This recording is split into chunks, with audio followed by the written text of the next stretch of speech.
video. Tanggap na naman nga kaming blessing galing kay Kuya JP. Nagpapasalamat kami ng marami. Sobrang bait mo, Kuya JP. Ka pa nakontento dun sa binigay mong handa ni ate. Pakay ka pa talaga sa miss ng birthday ate ko.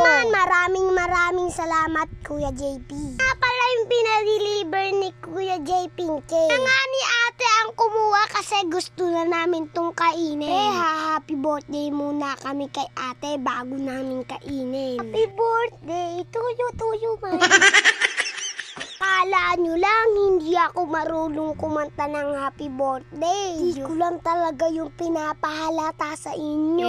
Sabi nga din sa mga mahihinaan sikmura. Ang ulo ko rin, stress sa problema namin. Yung ba mga tropa, ilang araw nang nahack ang page namin. Naman, sobrang stress namin. Kaya shoutout sa nag-hack ng page namin. Ang lupit mo. Hindi ka na naawa sa amin na lumalaban ng atas. Grabe ka talaga. Alam mo ba yung mga tropa kong naghihintay sa akin? Please, na-stress sila. Na ako lang ay may karapatang ma-stress. Dahil hindi na nila ako napapanood.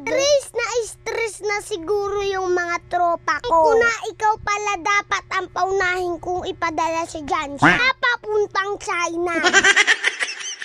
Nga mga tropa, bibili kami ng uulamin namin. Sabi ni Kuya JP, bumili daw kami ng pagkain namin. Yan, bibili kami ng fried chicken. Kung parigado, magbabanto ang mga kapatid kong masisiba.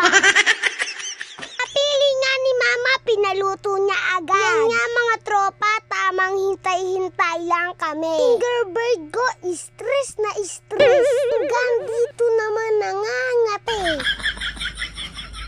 Tapos nga namin bumili ng chicken, bumili rin ako ng tinapay. Ito nga ibibigay ko kay Mami. First na nga to kay Chicken. Ayan nga mga tropa, hindi na rin kami nagtagal kaya umuwi na kami. Pagdating namin sa bahay, etong tita kong tsabing cute nilantakan agad ang cake. Sawang-sawa na akong marinig na magdadayit sila. Pag nakakakita sila ng pagkain, bukas na lang kami magdadayit. Ang tita kong single, Mami, puro TikTok. At ng trending gustong subukan. Dahil nga nagugutom ng kami mga tropa, nagkainan na kami. Wish ko lang mga tropa, sana mabalik na sa amin yung page namin. Napakarami ko pang pangarap. So hindi kami nawawalan ng pag-asa kasi alam namin tutulungan kami ng Diyos. Siya mga tropa, matatapos na pala tong video ko. Kung nga kayo nakapalaw sa amin, ipalaw nyo na kami. I-like and share nyo na rin tong video namin. Man hanggang dito na lang. Bye-bye!